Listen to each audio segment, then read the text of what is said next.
On behalf of NIC at Lums, I'm pleased to welcome you to the inaugural session in our new Entrepreneur in Conversation series. We hope that these informal and interactive discussions will serve as an opportunity to learn from entrepreneurs who are solving Pakistan's big problems and thereby creating lasting impact. In the process, we hope to inspire a generation of young problem solvers who can learn from the path-breaking entrepreneurial journeys that these entrepreneurs have had, like Usman, to learn from their failures, challenges, and successes and move the country forward. Before introducing my friend and our guest, Usman Javaid, I would like to take a minute to talk about the National Incubation Center at Lums. NIC is an Ignite-funded center at Lums with a mission to foster a startup mindset. What does this mean? To us, this means not only giving our youth the entrepreneurial opportunities, but also to help create an innovation district that serves as a platform for industry, academia, and talent to collaborate and solve Pakistan's big problems. We are focused on bolstering Pakistan's startup ecosystem by incubating a greater percentage of businesses that survive and scale to address a large commercial opportunity and attract investment capital for growth. This will be accomplished by inspiring and facilitating a generation of problem solvers, as I said before, especially in 6 high impact areas for Pakistan, which we've identified as agriculture, environment, education, financial inclusion, healthcare, and applications broadly utilizing artificial intelligence and machine learning. Twice a year, NIC inducts a fresh cohort of 30 to 40 startup founders from a pool of over 400 applicants for an immersive all hands-on deck training and mentorship program. It is designed to help these budding entrepreneurs transform their ideas into a thoughtful and investor-ready business plan. This program is guided by an advisory council and a foundation council comprising of founders of startups who have gone on to raise either investment capital or are venture capitalists active in Pakistan in the startup space. This program, which is a transformative journey, is guided by committed mentorship of business leaders, Lums alumni that we're very grateful for, and instruction from Lums faculty with a capstone investor summit.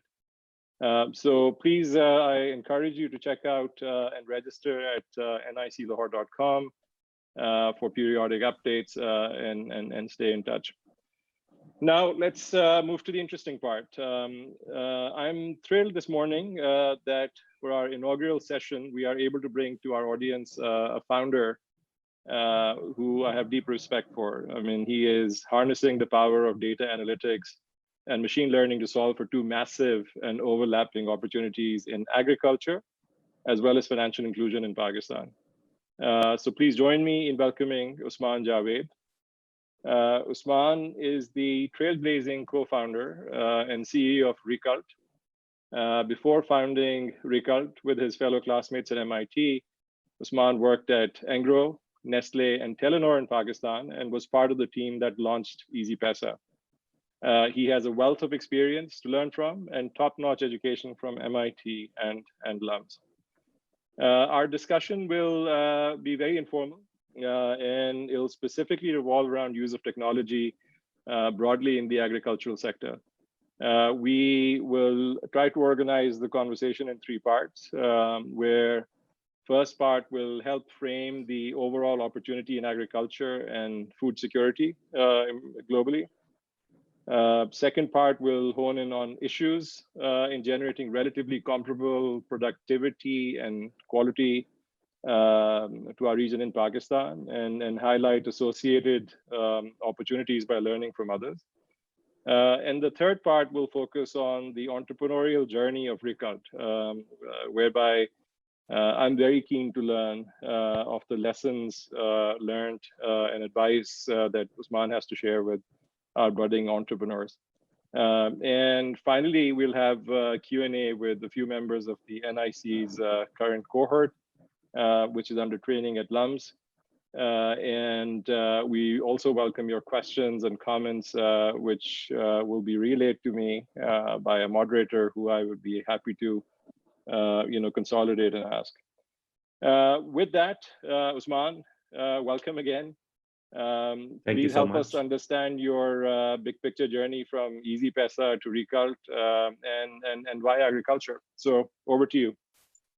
Great, thank you. So thank you for the opportunity, Saleem, and it is definitely something I've been looking forward to. I love talking to young budding entrepreneurs. I love imparting whatever I've learned over the last 5 years or more. And I would be happy to answer any questions related to entrepreneurship or to agriculture. My focus today, and I would qualify this interaction as successful, is if I can inspire some of these budding entrepreneurs to venture into agriculture. Unfortunately, agriculture has been long neglected globally as well as in Pakistan for many reasons. It's not as sexy and glamorous as making a messenger app or making an e-commerce website. But fortunately or unfortunately, it helps us stay alive. No agriculture, no food. So we can probably live without more messenger apps or maybe some more e-commerce websites, but we definitely cannot live without food. So my talk today or my presentation will focus around what are the challenges that we're facing as a species, the human species in the world when it comes to food. Why is Pakistan so far behind the world? And what is Ricult doing to address this situation? We are definitely a drop in the ocean, but at least we're doing what we can and what we feel can make an impact to the society at large. So I'll switch over to my presentation. Let me just share my screen. Can you guys see my screen? Yep, I can. Okay, super. So Ricult, a lot of people ask me, what does it mean? Why do people, why did you name it Ricult? And if you think about it, Ricult is the middle word of agriculture. If you take away the ag and the URE, you're left with Ricult. And we can't exist without agriculture, both literally and metaphorically. And if you look at our tagline, those who feed us need us, exactly embodies the spirit and the ethos of Ricult. We exist to help the underprivileged, which is the farmers, to make a better living. And hence we qualify as a double bottom line company, where not only are we a for-profit organization, but at the same time, we are also creating positive social impact that then helps people move up the socioeconomic ladder. Oops, okay. So why is agriculture important for the world? And the important thing here to note is that the world will need to produce 60% more food by 2050. What this means is that with this growing population, with the inefficiencies that exist in the current supply chains, there's going to be more mouths to feed, and the world will need to produce 60% more food.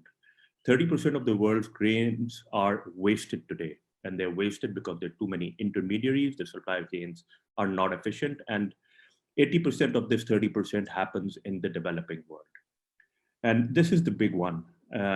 There's a $450 billion gap in agriculture demand and supply, agricultural credit demand and supply. What this means is that there are more people who need credit and there's less credit supply.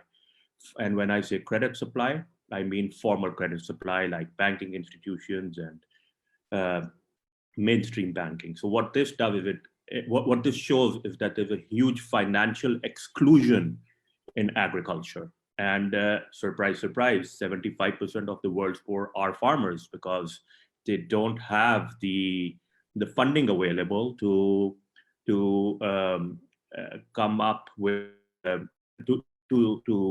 manage their farms more efficiently, and thus they get stuck in this quagmire of poverty. And 83% of the world's 1 billion farmers are smallholder farmers. Now, out of this 83%, about 85% of these smallholder farmers are in developing countries, which are concentrated in Africa, Asia, and South America. And all these problems are interlinked. If you have smallholder farmers who don't have access to capital, you'll have poverty. And because there is poverty, because there isn't enough money supply or credit supply, and that is why we have one of the big reasons is that one of the big reasons for inefficient supply is the couple of things that I just mentioned. Now, coming to Pakistan, why is agriculture important for Pakistan? Pakistan is an agricultural country. 23% of our GDP is dependent on agriculture. And at the same time, even though 23% of Pakistan's GDP comes from agriculture, there's a $7.5 billion gap in demand and supply of agricultural credit. What this means is that all the banks, all the financial institutions, all the donor agencies, the government, all combined together cannot still formally supply credit to farmers. And what this does is it forces farmers to borrow money from informal middlemen called artis and loan sharks, which then unfortunately devolves into an extremely exploitative relationship where the farmer is completely dependent on the middleman to access farm inputs like seeds, fertilizers, and pesticides, and also to sell his produce. 44% of Pakistan's labor is employed in agriculture. 75% of the Pakistan's poor are also farmers. And Pakistan's cash crop yield is almost 50% of India. And that's really unfortunate, because if you compare Punjab in India and Punjab in Pakistan, it's the same kind of soil, it's the same kind of farmers, but India is doing something better than us when it comes to agriculture and how they've improved their supply chains. So what does scarce resources and a growing population translate into? That's a very, very scary scenario, because what that does is that it forces you to focus on more efficient methods of agriculture production, which actually means that we need more investment in agricultural R&D. And we do this, if we don't increase our spending in technology, we will not have enough food. And you know what is a nightmare scenario for a developing country or for any country? It's basically not having enough food or not growing enough food to feed its population. And what that does is it makes it dependent on other countries to import food. And that is exactly what Pakistan is doing at the moment. And that is why Pakistan ranks at dismal 76th out of 107 countries in the Global Food Security Index. What that means is that we can have all the bombs and the tanks and the aeroplanes in the world, but if we don't have food security, we'll implode, because we won't have enough people, enough food to feed our people. And the other aspect of this is that we're running short of water. And 95% of Pakistan's water is used in agriculture.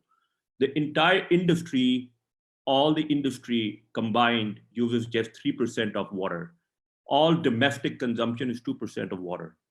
95% of Pakistan's water is used for agriculture. And about 52% of this is actually wasted. And that is why Pakistan is now amongst the world's 36 most water-stressed countries in the world. So you have a nightmare scenario where we are running short on food, we don't have food security, we don't have enough water, and we have a growing population, and we're becoming more and more dependent on other countries to supply us with these food grains, which means that there's going to be more pressure on importing, which means that our currency is going to be under pressure for some time to come. And that is what really scares me, because as a Pakistani and as someone who is really concerned about what is going to happen in the next 15, 20 years, if we don't address this, things are going to get really bad. And coming to our neighbors, India, the surprising thing is that they realized this a long time ago. And if you look at the agricultural startup ecosystem in India, they have around 3,000 startups that are just focusing on addressing issues in agriculture.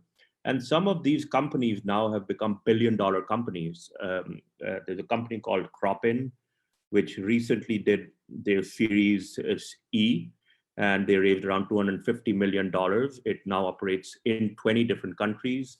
They are an Indian company, and there are tons of such companies in India where investors and the government and the ecosystem have supported agricultural startups to flourish. Unfortunately, if you look at Pakistan, there are just a handful of companies working in agriculture. Now, there are a couple of reasons for that. First of all, agriculture is hard. Agriculture isn't easy. You need to roll up your sleeves. You need to go out in the field, sit in the sun, get all sweaty and dirty, and meet people who are probably not as privileged as you are. And a lot of young aspiring entrepreneurs don't want to do that. They want to do something which will get them immediate returns and which would then help them get that fame, which I call the Zuckerberg philosophy, where you build something, but I believe it really doesn't address a hard problem, especially facing a country like Pakistan. The second thing, which again is important, is unfortunately the investors are not very interested in also addressing problems which are difficult, or supporting startups which are doing hard things, because they look at the risk profile. And unfortunately, most investors that I've been exposed to in Pakistan have a mindset of focusing on things which can get them faster returns.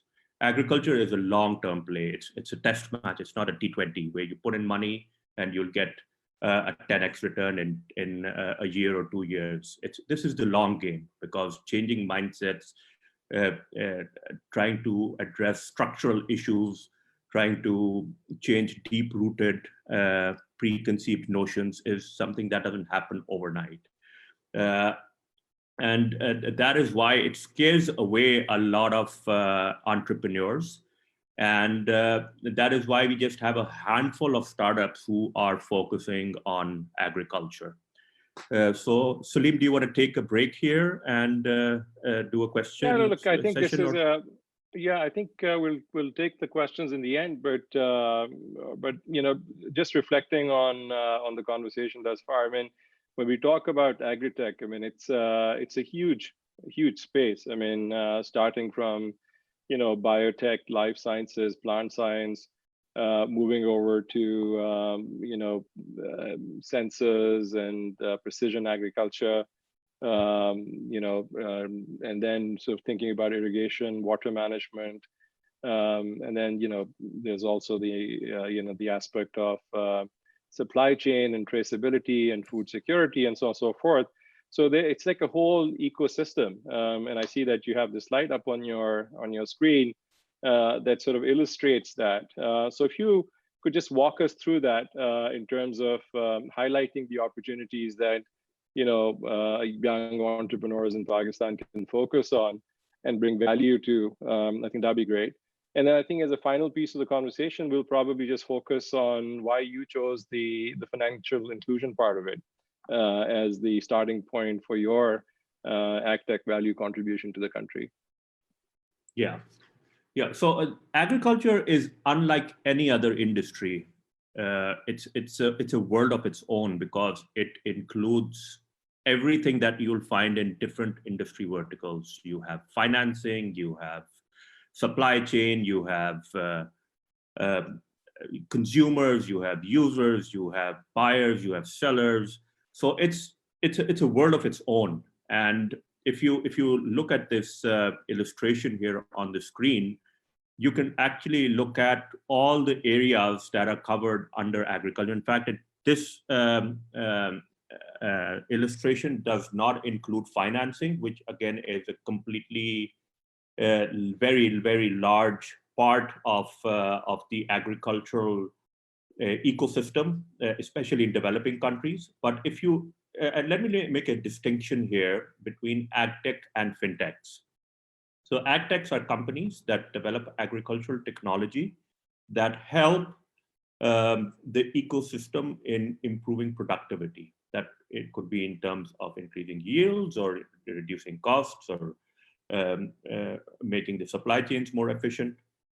Whereas fintechs are companies which actually help in building technology that enable financial instruments like lending instruments or credit instruments or futures, commodities trading, etc. So this illustration does not cover the fintech part. However, if I just talk about the agtech part, there are lots of opportunities that you can see here, and starting from this the crop seed itself, which includes biotech, and you have specialty crops, you have different kinds of seeds. So there's a lot of research going on in terms of how we can improve the quality of seed, make them more pest resistant, make them more climate resistant, improve, make them more water resistant.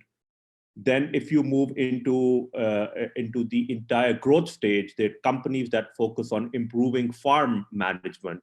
And that is where part of Ricult also lies. We focus on data and farm management to help farmers improve their yield and reduce their risk of crop failure.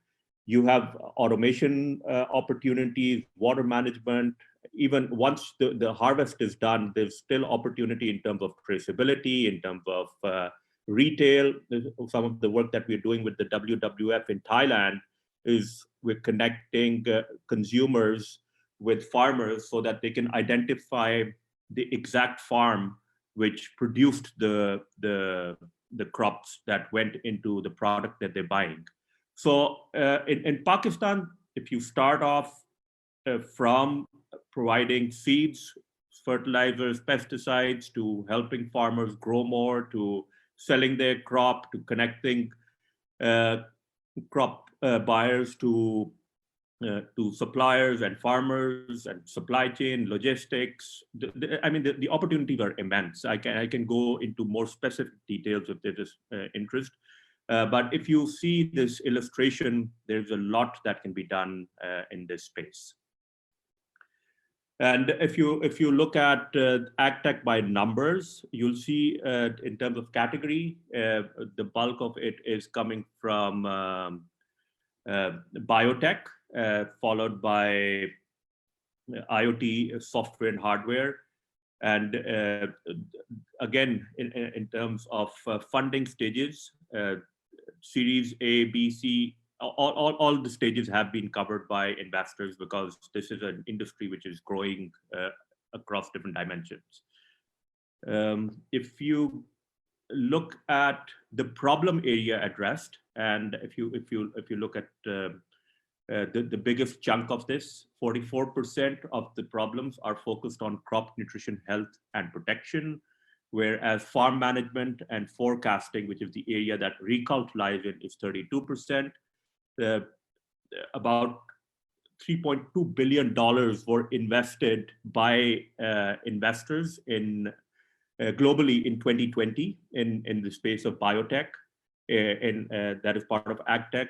Almost $500,000 was invested in data analytics and AI, which again is the area that Ricult focuses on.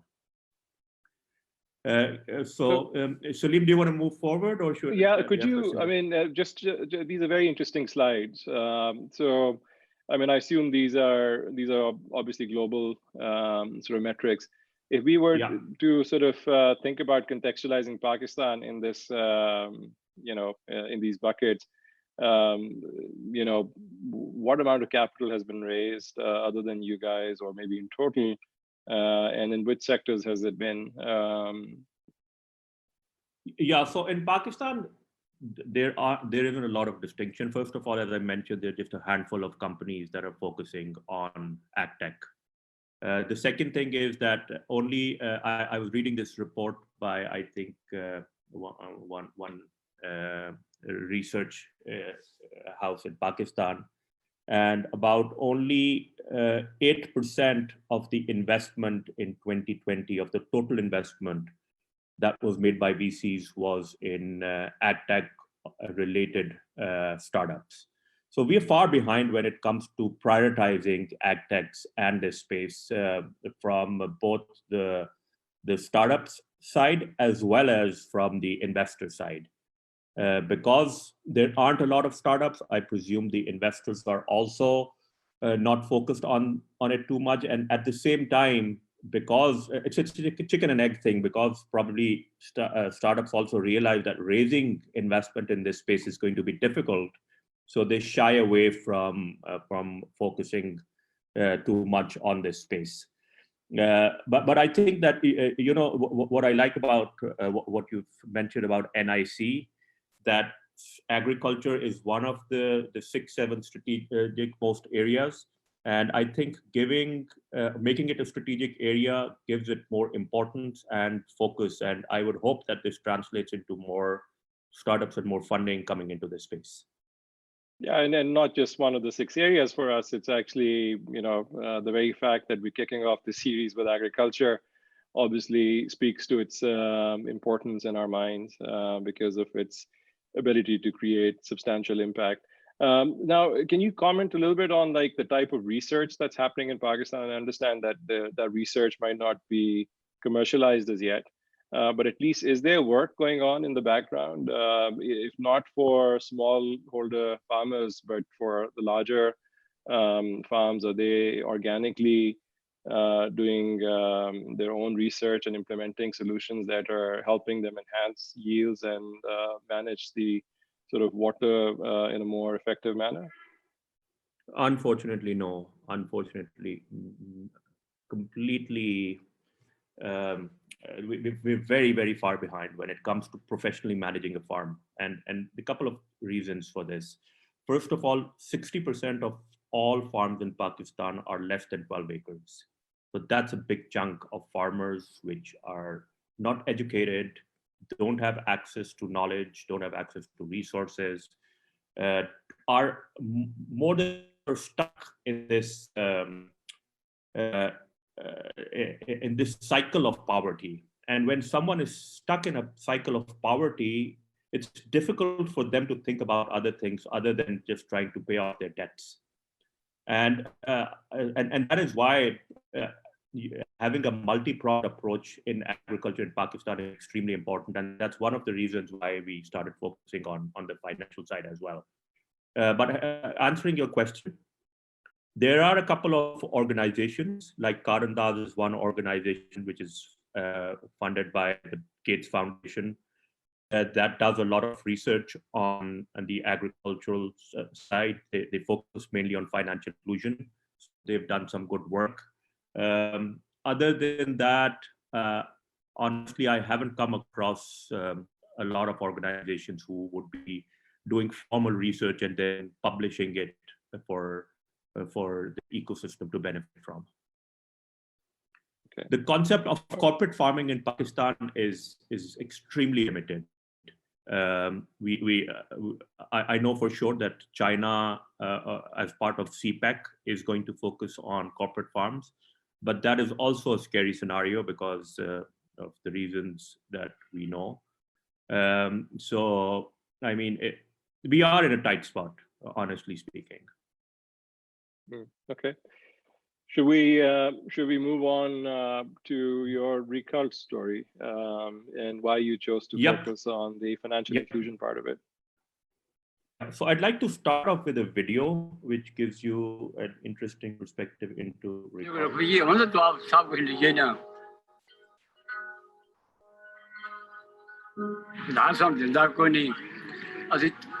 फसल खराब हो जाती ते फिर सानू लभदी ਅਸੀਂ ਆੜਤੀ ਜੋ ਲੈਣਾ ਸਾਨੂੰ ਉਹ ਬੜਾ ਹੀ ਪਰੇਸ਼ਾਨ ਕਰਦਾ ਸੀ ਕਿ ਸਾਡੇ ਤੋਂ ਰੇਟ ਜਿਹੜਾ ਮਾਰਕੀਟ ਦੇ ਲਿਹਾਜ਼ ਨਾਲ ਕੋਈ ਸਸਤਾ ਲੈਂਦਾ ਸੀ ਔਰ ਵਿੱਚੋਂ ਚੀਟਿੰਗ ਵੀ ਕਰਦੇ ਸਨ ਇਸ ਵਾਸਤੇ ਅਸੀਂ ਉਹਨਾਂ ਕੋਲ ਉਧਾਰ ਲਿਆਂਦਾ ਅਸੀਂ ਮਜਬੂਰ ਸਾਂ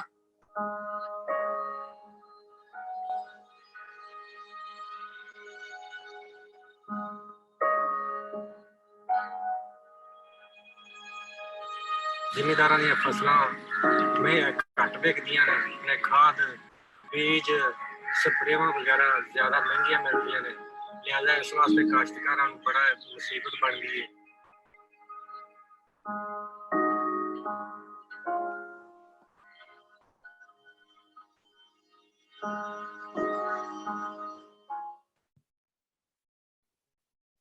Okay, can you see the slide? Yeah, you're good. Okay, super. Yeah, so that basically gave you an idea of the problems that smallholder farmers face in Pakistan. And I started off my career working with Angro once I graduated from. Hello? Yeah, we can hear you fine. Okay. Yeah, so I started off my career with agro, starting fertilizers to smallholder farmers. And I got a very good view of how difficult their lives were. And then I moved to Nestle. I learned more about how dairy farmers interact with large corporations and the challenges that they face. And it's really in Telenor, when I was working with the team on Easy Pesa, that I realized that how basic technology could be used to create social impact for a large number of people. And back in 2014, while I was in Telenor and I was in a very cushy corporate job, I really wasn't happy with what I was doing in terms of giving back to the society. And back in 2014, I quit my job. I went to MIT. I did another MBA. And I met all these amazing co-founders in MIT. And we set up the company in the US.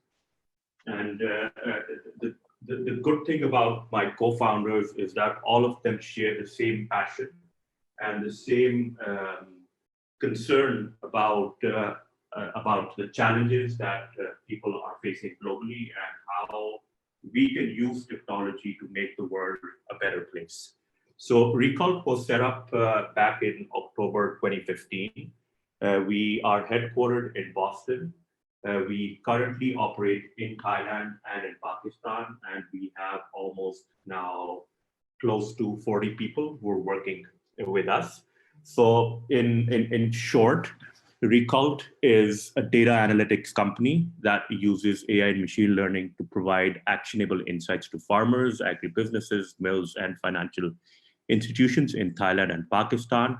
We source data from all the stakeholders in the ecosystem, including farmers, remote sensing through satellite imagery and weather analytics and soil maps, middlemen, mills, banks, etc. We analyze that data through our proprietary AI-based algorithms, and then we generate insights for the stakeholders who benefit from them. So we've been lucky to partner with some of the leading names in the industry, both in Pakistan as well as in Thailand. And currently, what we're focusing on is this problem of data solution, which helps farmers connect with mainstream services and also helps them become financially improved. At the same time, we also help farmers access more affordable credit by helping them connect with banks based on the credit assessment and credit scoring that we do to help banks assess the credit worthiness of these farmers. And here,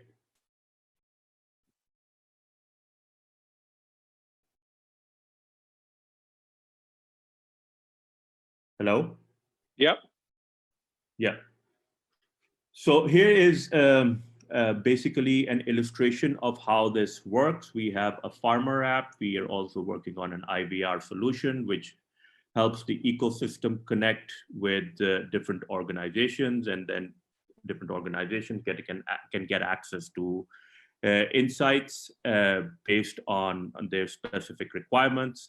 And all of this is done through the mobile phone. So if we move forward, these are some of the pictures that I wanted to share. We spent a lot of time with the farmers in the field. This is basically in Thailand as well as in Pakistan. But the key thing here is that if you want to work with farmers, you need to spend a lot of time with them out in the field, understand their challenges, and also then build a product which addresses their problems. So what we're really proud of is that the farmers that we've worked with have shown an increase in revenue. They've helped increase their disposable incomes. There's been increase in yield. And this is what is the social impact side of what we're doing. We are a for-profit organization. We are not a charitable organization. We are not an NGO. But at the same time, what we are doing also has a positive impact on the economy at large and the farming community in particular. And if I move forward, we had revenues of close to $1 million in 2020. We have a farmer base of almost 300,000 plus. It's increasing almost by 10 to 15,000 every month. We just closed a $5 million round with foreign investors. And I can talk about the lessons learned right now, Saleem, or do you want me to do that later?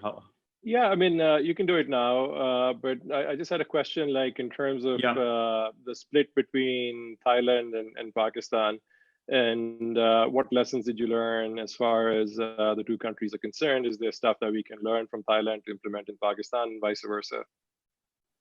Yeah, definitely. So Thailand is an interesting country because even though they are also, they have a very large population of smallholder farmers, the interesting thing that I see there is the willingness of partner organizations to change the agricultural situation in Thailand. So Thailand, like Pakistan, lags far behind when it comes to yield and productivity compared to its neighbors in Vietnam and Indonesia and Malaysia. However, the one big difference I saw there is that every single organization is trying to address this problem of agriculture and change their way of work. One of the biggest challenges we face in Pakistan is people are not willing to change. And when I talk about people, it's generally organizations that we partner with or want to partner with. There's a very, very strong resistance to keep on doing what we've been doing for the past many years. Whereas in Thailand, the big difference that I noticed is that once you go in, you explain your solution to them, and they understand the logic, they're very open to give it a try. The second thing that I also saw there is that there's a very strong support from the government. The government has created a digital ministry, and the job of the digital ministry is to digitize every single thing in agriculture and other manual-based industries. And that is why there's a very, very strong focus on trying to digitize the records in agriculture as well. Coming to Pakistan, this is an interesting story, and maybe it might also interest some of the entrepreneurs here. So when you think of an idea, any idea, what you think of and what actually happens on the ground are two very different things. They're two different universes. When we started off Ricult, we thought of creating an online marketplace for farmers. And we thought that we'll create this marketplace, we'll get in touch with all these suppliers, we'll help farmers access good quality inputs, which will help them improve their yield, and we'll be able to make some kind of social impact. But very soon, we realized that farmers don't buy on cash. 95% of transactions in the agricultural sector happen on credit. And if you don't have a credit component to your service, farmers are not going to be interested in purchasing from you. And hence, we shifted into credit, and we realized that credit is a much bigger problem than anything else compared to in the agricultural sector. So the two key problems that we identified in agriculture are access to affordable credit and access to information. And then we pivoted our company and started focusing on trying to address. So that is how we ended up on the credit side. The other thing that I would also like to share with the entrepreneurs here is based on my learning as an entrepreneur, is that scoping out the problem or the pain point of the user is the single most important thing that differentiates a failure from a success. You should, as an entrepreneur, spend as much time as possible to understand the user pain points. The more time you spend, the better you will understand what forces him to behave in a certain way. And then you should build a solution to address that pain point. A lot of times I've been mentoring startups in the US, here, even in Pakistan. And one of the big problems that I foresee is that entrepreneurs think of a solution first and then try and find a problem that will fit that solution. Now that works sometimes, but 9 out of 10 times it will fail. Or 9 out of 10 times it's going to be way more expensive, because finding a problem for the solution that you've already created is always the other way around. It's the wrong way. My suggestion to you guys would be to spend as much time as possible to understand your user, whoever your target audience is, and then build a solution around that pain point. In case, like in our case, if you must pivot fast, don't procrastinate. Speed is of essence when it comes to startups. And when we started off, I remember I had this conversation with a friend of mine who also lives in New York and does work with startups. Is also from Lums, and he interestingly highlighted this concept of startup speed. Startup speed has to be at least 5 to 10 times faster than speeds that you normally operate at in corporate organizations, because in startups, time equals money. And unfortunately, most startups are always short on cash. So if you must pivot really fast, don't waste time. And that is what we did as well when we started off our company and we were trying to build a marketplace. We realized this isn't going to work. Within 3 months, we shifted from being a cash marketplace to focusing on credit and building credit scores. So that's it from my side. Saleem, do you want me to talk about anything else or anything I missed out on? Absolutely. Sorry, I was on mute.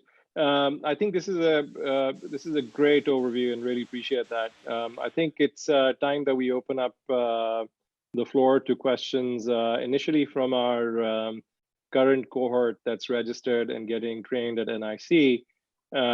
So to those startups who are in queue to ask the questions, I'd request that you keep the question very succinct and focused, and introduce yourself. Just a one line on what you're currently working on would be interesting for the audience to hear. the diversity of types of projects that are being incubated at NIC, and then just ask a very specific question to Usman. After that, we'll take a couple of questions from the audience as well. So Green Planet, Abdul Manan goes first. Abdul Manan.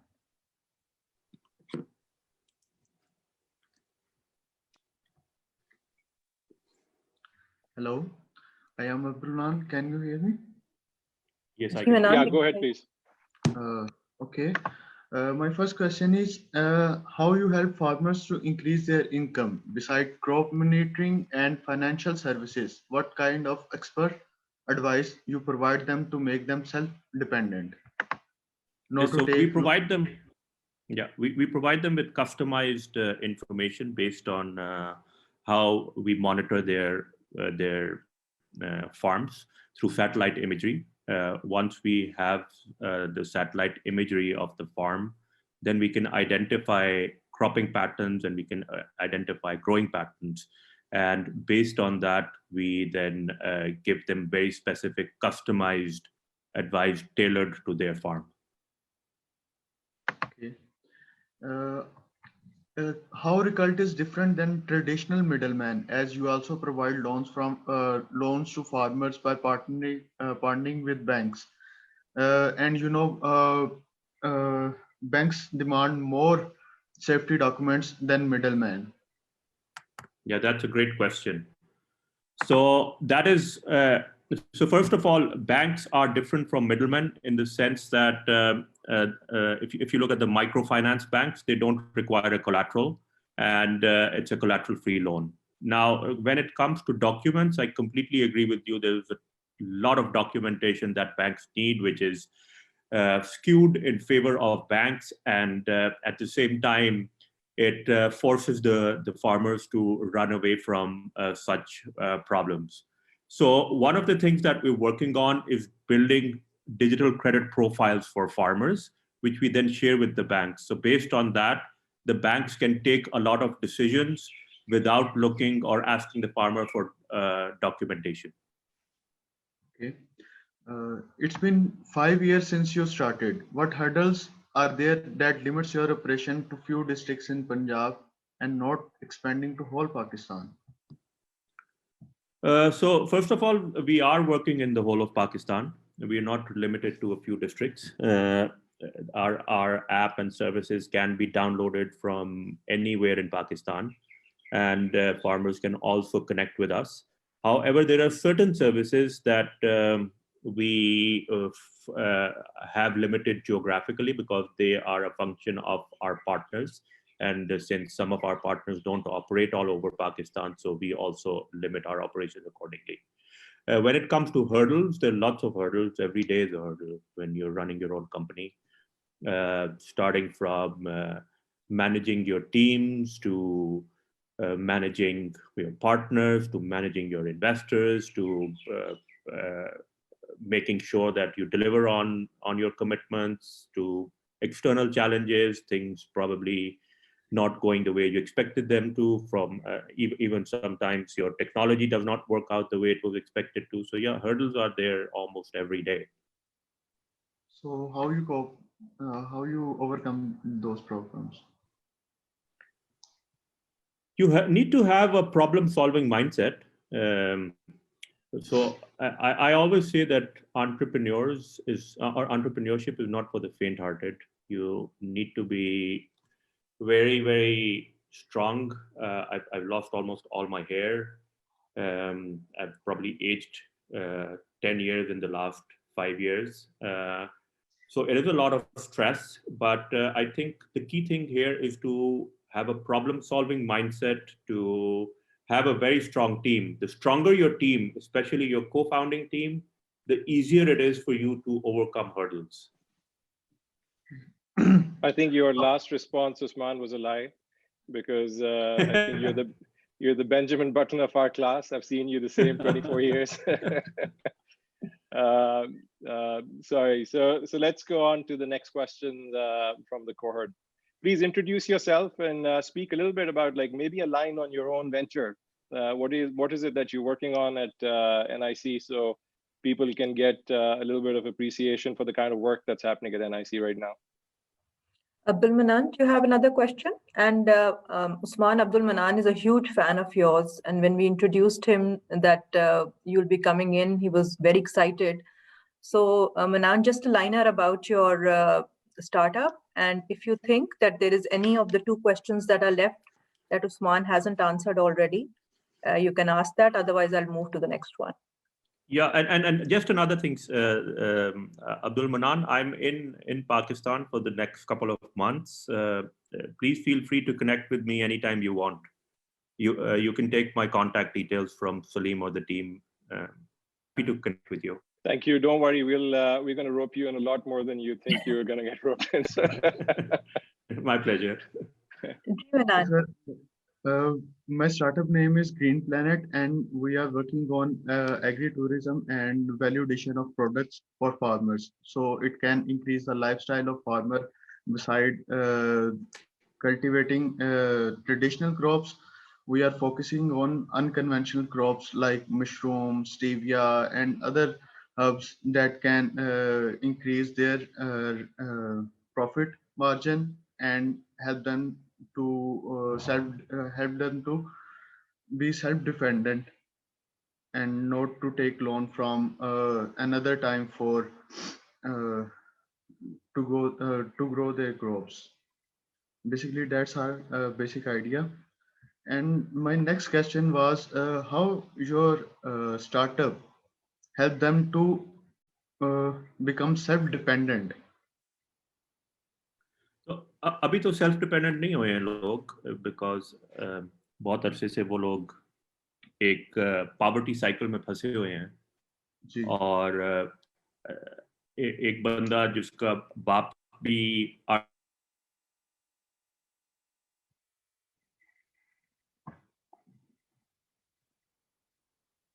को change नहीं कर सकते, लेकिन आप change इस चीज को कर सकते हैं कि अगर वो 100 रुपए पहले आड़ती से ले रहा था, अब वो 50 रुपए आड़ती से ले रहा है और 50 रुपए वो बैंक से ले रहा है, या वो 50 रुपए प्रॉब्ली कहीं और से ले रहा है. सो आप आहिस्ता आहिस्ता उसकी रिलायंस को कम करते जाते हैं ऑन द मिडल मैन, और आप उसको ऐसी ऑप्शंस देते हैं जो कि उसके पास पहले नहीं थी. तो बहुत बड़ी रीजन जो ये जिम्मेदारों की होती है ना कि वो आड़ती के शिकंजे से निकल नहीं सकते, वो ये भी होती है कि उनके पास ऑप्शंस बहुत लिमिटेड होती हैं. और अगर आप किसी बंदे को जाके ज्यादा ऑप्शंस दोगे तो वो उसके बारे में सोचता जरूर है, और हो सकता है वो इस साल ना आपके साथ काम करे, लेकिन अगले साल या उससे अगले साल जरूर करेगा. एक चैलेंज जो हमें आया था when we started off is के फार्मर्स ने हम कहा कि यार आप लोग तो एक शहर से कंपनी आई हैं, कल को आप होते हैं नहीं होते यहाँ पे, हमें क्या पता है आपका, तो हम आपके बिहाफ पे आड़ती से लड़ाई कर लें या उसको नाराज कर दें तो कल को आप होंगे ही नहीं यहाँ पे, तो हम क्या करेंगे. सो ये आपको ना उनके साथ डेवलप करना पड़ता है, और आहिस्ता आहिस्ता जैसे आपका ट्रस्ट लेवल उनके साथ बढ़ता जाता है तो आपके साथ फिर ज्यादा कंफर्टेबल होते जाते हैं और वो सेल्फ डिपेंडेंसी की तरफ मूव करते हैं. क्योंकि सर आड़ती तो यहाँ पे उसे हर चीज प्रोवाइड कर रहा होता है, उसे पेट्रोल, उसे पैसे तक उसे देता है आड़ती, तो इस वजह से वो कुछ डिपेंडेंट होते हैं उन पे. बिल्कुल बिल्कुल बिल्कुल. और अगर आपने आड़ती को के लेवल की सर्विस उसको ना दी तो वो आपके साथ काम नहीं करेगा, वो आड़ती के पास वापस चला जाएगा. जी बिल्कुल इसी तरह ही है. Manan, can I move on to the next one now? Yes, you can. Thank you. Sana from Resource. Sana?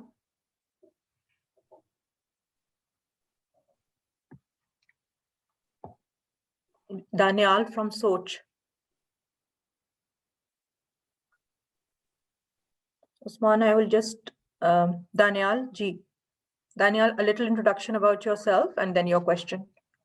Yes, so my name is Daniel Bashir. I'm basically having a tech startup that basically focuses on integrating augmented reality with books. So my question is quite basic. कि जैसे आपने कहा था, it's quite hard to fight against art thieves, मतलब farmers का trust लाना. So how are you able to digitalize one of the lowest ranked sectors in terms of literacy and digitalization? आप मतलब फार्मर्स को समझा कैसे सकते हैं कि हमारी एप्लीकेशन कंप्यूटर के जरिए हम आपको ज़्यादा अच्छा बता सकते हैं कि आपका फार्म कैसे ग्रो करता है, and then how were you able to teach them to to use your application? Okay, that's a good question. So, जो जिम्मेदार होता है ना, वो हमारे अंडरस्टैंडिंग के बरक्स बहुत स्मार्ट आदमी होता है. I think he's one of the smartest entrepreneurs you'll see, because उसकी सारी लाइवलीहुड ही उसके फार्म पे डिपेंडेंट है. और वो बेवकूफ नहीं होता, वो मजबूर होता है. There's a very clear distinction between the two. लेकिन जब आप उसको जाके बताते हो कि यार ये चीज तुम्हारे फायदे की है, वो तरीके निकाल लेता है उसको समझने के. जब हमने लॉन्च किया था इजी पैसा टेलीनॉर में 2009 में, तो वो भी टारगेटेड था towards the unbanked population of Pakistan. और अनबैंक्ड पॉपुलेशन जो है वो अनपढ़ भी है, वो इतनी पढ़ लिख भी नहीं सकती. और वो एक मेन्यू बेस्ड सिस्टम था, यानी आप अगर एक दबाते थे तो एक चीज होती थी, दो दबाते थे दूसरी चीज होती थी. तो लोगों ने क्या किया, उन्होंने मेन्यू याद कर लिया. वो पढ़ नहीं सकते थे, लेकिन उन्होंने ये समझ लिया कि अगर मैं एक दबाऊंगा तो ये होगा, दो दबाऊंगा तो ये होगा, तीन दबाऊंगा तो ये होगा. तो अगर आप किसी भी शख्स को, चाहे वो जिम्मेदार है या अनपढ़ है या पढ़ा लिखा है, आप उसको अगर लॉजिकली फायदा बताते हैं और उसको समझ आ जाता है, तो वो उसको इस्तेमाल करने के तरीके खुद ही निकाल लेगा. उसको ज़रूरत नहीं होती कि वो कोई MBA करे या वो डिग्री लेके आए उसको यूज़ करने के लिए. The second thing which is also important is we have these preconceived notions कि पाकिस्तान में इंटरनेट यूज नहीं होता, गाँव में इंटरनेट की यूजेज नहीं है, या गाँव में लोगों को पता नहीं है कि इंटरनेट क्या है. हमने जितने भी फार्मर्स से बात की है या काम की है, उनमें से 90% के घर में स्मार्टफोन है. हो सकता है वो खुद ना यूज करते हो, लेकिन हर घर में एक स्मार्टफोन जरूर है. और उनकी सेकेंड जनरेशन तकरीबन 95% फेसबुक यूज करती है या टिकटॉक यूज करती है. तो ये एक मिसकंसेप्शन है कि वो बिल्कुल अनपढ़ है और जाहिल हैं, और उनको समझ नहीं आती है. अगर आप उनको उनके फायदे की बात बताएं, वो समझ लेते हैं. It's just a question of how you explain it to them. Okay, thank you very much. You're welcome. Thank you, Daniel. Sana from Resource. Sana?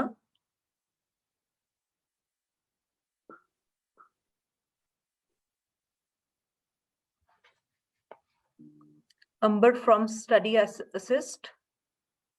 Amber? Ji Amber. Introduce yourself. Ji Amber, we can. Okay, great. So I'm Amber, and I'm the founder of a company called Study Assist. We are a marketplace for online classes for kids operating in the EdTech vertical. Now, Usman, there have been some really interesting points that you've made, and a couple of things stood out. So I had a few questions before you came on the session, and then a few just evolved. So I'm just going to start with the first one. You said that you're data, your company really focuses on data analytics, and probably that's the kind of engine that you use to serve better, faster and efficient decision making. How have you over these years built the technological capabilities to enable you doing that? I mean, a lot of the startups over here, we are solving a problem and trying to use technology to enable better access, better efficiencies. What would be your advice when it comes to building technological capabilities within the organization? Yeah, that's a great question. So first I'll give you an answer to how we did it. Well, I was lucky because my founder and CTO was from MIT. He's a computer science majors from MIT, and he's also worked for Google and Microsoft. So he had the skill set to do all of this himself. However, having said that, I strongly encourage startups to do is to outsource their tech piece initially. And there are lots of companies now, even in Pakistan, who are doing great work.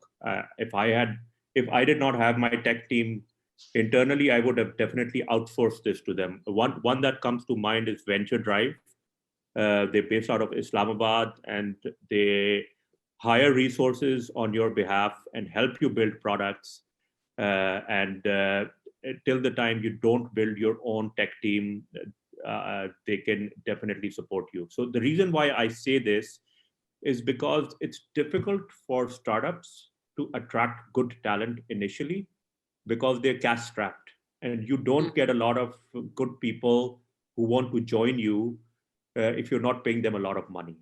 So if you outsource your tech part to a company that does the living, you don't compromise on quality. You don't have to worry about a lot of things related to building the technology, but you get a product which actually works really well. And then once you get some kind of traction, I would suggest you can start building your own team. Okay, that's quite interesting. And you mentioned that the startups are cash strapped, and that's why probably a lot of them will struggle to build the tech teams internally. Like when you go out and outsource, do you have any advice on the model of of engagement? Because sometimes a lot of these companies that you partner with, it could definitely be a model where you pay them, but there is also a model in the market where it's some payment and equity sharing as well. I mean, is there any advice, especially early on in the stages, जब आप थोड़ी सी direction भी seek कर रहे होते हैं कि how to also deal with outsourcing and the kind of models to engage? Yeah, इसमें मैं आपको ये suggest करूँगा, that's something that we also did and we still do because we don't have expertise in every area, is to build a strong board of advisors. And Pakistan में ये थोड़ा सा culture नहीं है, बट जनरली मैंने US में ये देखा कि हर अच्छी स्टार्टअप का एक बहुत स्ट्रॉन्ग बोर्ड होता है एडवाइजर्स, और उसमें वो एडवाइजर्स को स्टॉक ऑप्शंस भी दे देते हैं ताकि उनका इंटरेस्ट भी रहे in company. So build that board, और उसमें आप जो भी ऐसे प्रॉब्लम्स हैं जो आप समझते हैं आप इंटरनली नहीं हैंडल कर सकते, you should get an advisor who can help you with that. So if I were in your shoes, I would probably have a board of advisors जिसमें टेक्नोलॉजी का कोई बंदा है जिसने इस तरह के काम किए हुए हैं, and he could then help you and guide you कि आपका contract किस किस्म का होना चाहिए. He can make intros for you and at the same time also help you bridge this gap. But I would strongly suggest कि आप resources से ये help लेने की कोशिश करें. Don't try and do it yourself, because at this stage you might not have the experience of developing a contract which is beneficial for you. Right. अच्छा Usman, आप की company US में registered है. So I just out of again curiosity, कि is there, and I've seen that with quite a lot of other startups, they are registered in US or let's say Middle East. इसका कोई फायदा या इसका कोई are there any pros and cons of registering out of Pakistan versus within Pakistan, especially when it comes to opportunities for funding? So the reason why we registered in the US is that we have a team in the US. Our data science team is based out of the US, and because we were hiring from MIT at that time, so people were really interested in working with a Pakistani company. It made more sense to set up a US entity because that attracts better talent.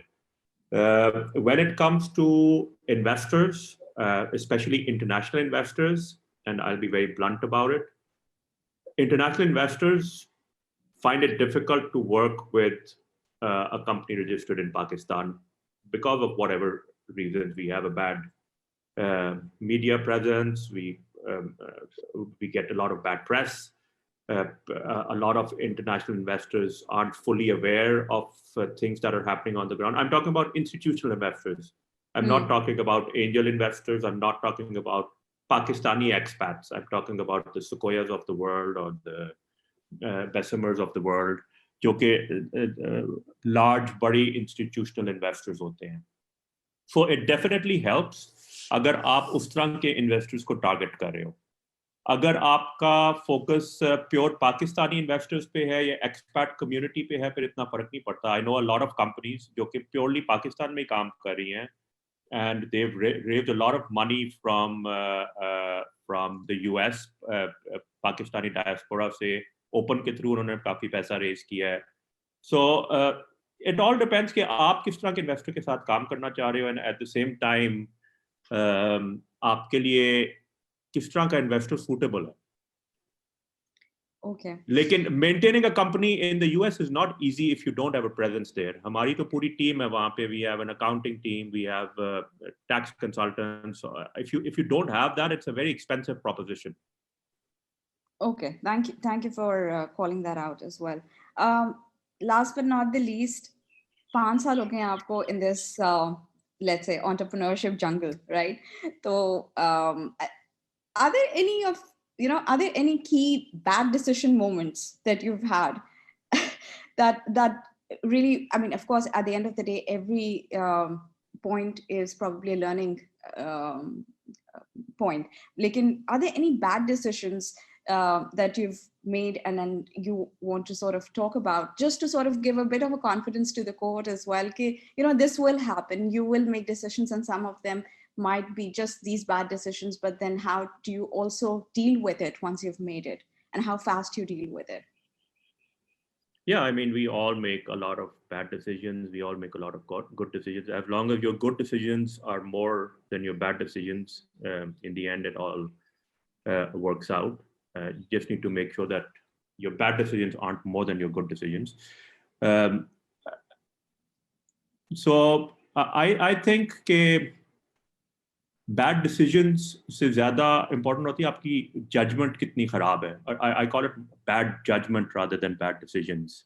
And there have been times where I have hired people that I shouldn't have hired, and they just wasted our time and resources. And had I done a better job in interviewing them, doing reference checks, getting feedback, probably I would not have made that mistake. We have had bad judgment in terms of dealing with investors. We spent a lot of time with some investors, just when we then realized कि नहीं यार उनकी strategic thinking और हमारी strategic thinking में बहुत ज़्यादा फर्क है, and it just doesn't make any sense. एक हमने product launch किया था जो बिल्कुल flop हो गया, and again that was bad judgment because we didn't do our research properly. So I think the key to making good decisions in professional as well as in personal life is to do your homework. The more informed you are, the more informed decisions you make, the lesser the probability that you'll make a wrong decision. Of course, things can still go wrong, but uski probability definitely kam ho jati hai. Right. And aapne very interesting point isme mention kiya about spending some time with investors who probably were not the right investors, and not every money is healthy money, kind of a thing. So from a source of funding, from connecting with investors and identifying the right investors, do you have advice for us? Okay, jab we get into that process, to hum usko, I wouldn't say it's going to be painless on either sides, but is there any advice that you can give we should watch out for when we are looking at sources of funding and connecting with investors? Yes, definitely. So again, it all depends on कि आपकी stage of funding क्या है और आपकी condition क्या है. If you're desperate for funding, फिर जो भी पैसा आ रहा हो आप ले लेते हो. So the first thing that I tell every startup is कि put yourself in a situation where you don't become desperate. Or when I say this, what this means is कि you need to focus on the product and the user. अगर आपके पास traction है, आपके पास users हैं, तो आपसे ज़्यादा investors बात करना चाहेंगे. अगर आपके पास ना कोई traction है, ना कोई product है, तो आपसे 1-2 investor हो सकता है किसी reference से बात कर ले, लेकिन फिर वो जो terms आपको देगा, वो they will be skewed towards them, not you. That is the first thing. Focus on the business. Focus on building a great product. Focus on building a product that your users will use. So that's the first thing. The second thing is look at investors as strategic partners. बहुत दफा investor का mindset ये होता है कि यार मैंने इसको पैसे दे दिए, अब ये मेरा employee हो गया है. And that's a trap that a lot of startups fall in because फिर उनके पास निकलने का कोई रास्ता नहीं होता और वो एक एम्प्लॉई बन जाते हैं. They're not running their own show. So be very mindful कि ये जो investor है इसका mindset क्या है? Is he in it for the long run? Does he bring anything beyond just money? और या ये बस इसको शौक, इसके पास पैसा था और इसने जो है अब एक VC फंड खोल ली and he wants to just jump the bandwagon of investing in startups. That's also important. The third thing again is don't sell yourself short. Negotiate hard. The key to good negotiation is, again, if you have traction, you'll be able to negotiate well. If you don't have traction, you will not be able to negotiate well. I mean, we've all heard of Facebook and Mark Zuckerberg, but Mark Zuckerberg ka jo investors sabse pehle the Andreessen Horowitz. I met him a couple of years ago, and they were just telling the story about Mark Zuckerberg. Okay, he was one of the toughest negotiators they had ever met, and this is when uski Facebook mein sirf 10,000 registered users the, because he knew कि यार मेरा product है, मेरे पास users हैं, वो grow कर रहे हैं. आज नहीं तो कल मेरे पास और बहुत से investors आ जाएंगे. So if you're confident about your product and you know that this will work, you should negotiate hard. And at the end of the day, it has to be a win-win between you and the investor. If it's a bad deal for the investor, वो आपको तंग करेगा, वो खुश नहीं होगा. Or if it's a bad deal for you, तो फिर तो बिल्कुल ही आपका industry खत्म हो जाएगा. So draw a balance. Make sure that you have terms which help everyone. Align with investors who are strategically aligned with you. So in this latest round, हमने जो investors select किए, we had an oversubscribed round, but some of the investors that we selected actually add a lot more than just giving us money. They have the strategic knowledge that we were looking for. So this is also important. Okay. Thank you, Amber. Usman, I have a question from another participant of our cohort. The asked question is from Sana. She can't come online. She's from her startup name is Resource. It's an integrated solution for waste management and collection systems. She wants to know if there is any scope for hydroponic farming in Pakistan, and if there are already any setups of that here. So the problem with hydroponic farms is कि उसकी setup cost बहुत ज़्यादा है, and because Pakistan में आपको credit इतनी आराम से मिलता नहीं, banks credit देते नहीं collateral के बगैर, so इतनी upfront investment बहुत कम लोग लगाने के तैयार होते. So if there's a way where you could reduce the setup costs, it definitely has potential. But till that time, it's going to be difficult to get more than a handful of users. Okay, thank you. Saleem, can we take questions from the chat box? Do we have time? Yeah, I think we can consolidate then. So I think, Usman, one stream of questions that we're seeing online essentially deals with whether you will sort of extend the the product offering or extend your business into other lines, such as creating an online marketplace.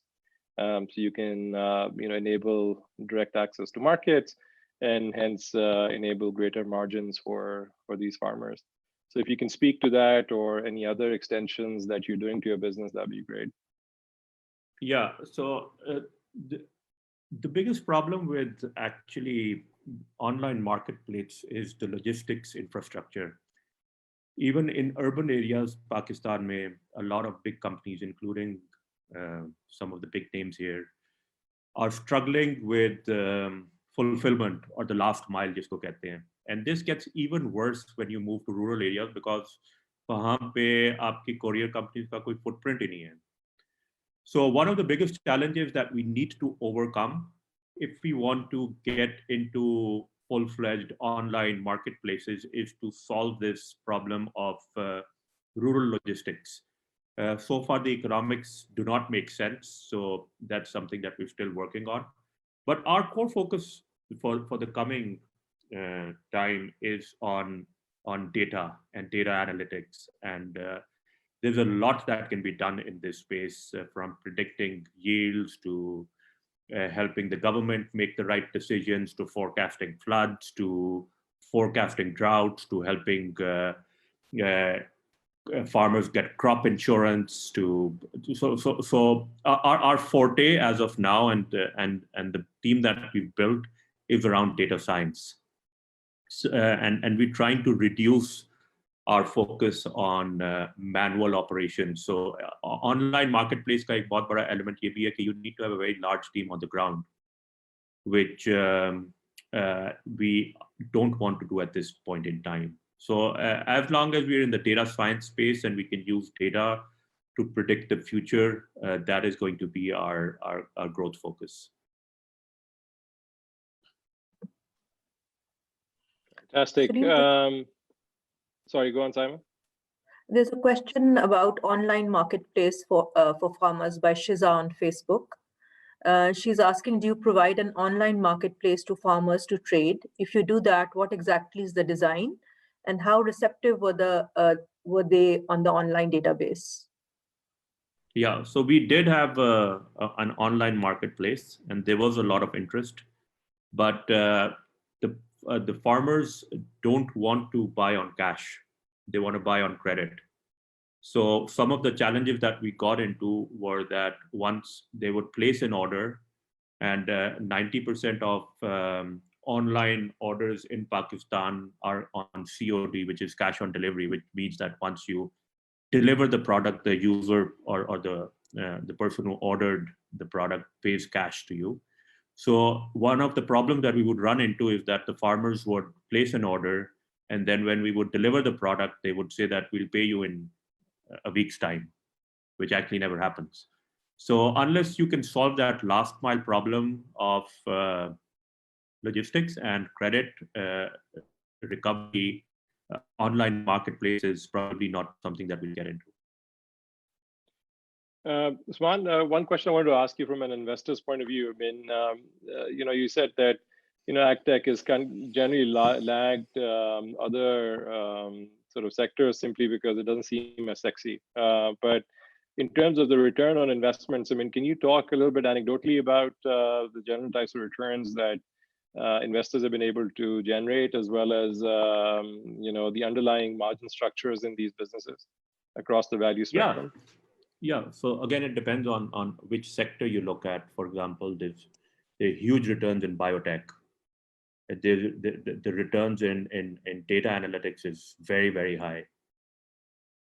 If you get into businesses which are focused on agriculture but are mainly driven by marketplaces, the margins are low, but the scale is huge. Because again, specifically for Pakistan, you're talking still 65 to 70% of your population lives in rural areas, and none of the e-commerce players exist in rural areas. So the scale is immense. Even if you're making a low margin in terms of scale, you can still make up for that. But it depends on what the investor strategy is. Got it. Well, any parting comments? We'd like to stay on track. The idea was to keep it, short of 90 minutes, and we're hitting that point. But if you have any final comments to make, please go ahead. Yeah, I mean, the only thing I would say here is that I hope I was able to inspire some of you to look at agriculture as a destination. And when I say that Pakistan is in real trouble when it comes to agriculture, I actually mean it. It's not something which we can brush under the carpet. This is one day it is going to affect us, and it's going to hit us really badly. So my parting comments would be that I would strongly encourage startups to focus on this. And I'd repeat my tagline, which is the people who feed us need us. So let's just go out and do it. Thank you ever so much. That tagline alone has inspired. In fact, I saw 2 comments here in our chat box saying that that's really inspired them to serve those who help us and serve us. So thank you for your session and time today. This is extremely great learning opportunity for us. So thank you for making the time to speak so openly and candidly about opportunities, about your experiences. And I hope we can continue to sort of benefit from your guidance and counseling. So thank you so much, Usman, and inshallah look forward to seeing you again. Thank you for having me. And just a final Same word, here. we'll be doing this entrepreneurship series for several times a month. Our next session with Dr. Aisha Javaid Khanna is going to be on the 28th of December. I apologize. Same time, 9 a.m. Pakistan time. And that conversation will be focused on artificial intelligence and machine learning. So look forward to having more people join at that time as well. And thank you for your attendance. Allah Hafiz.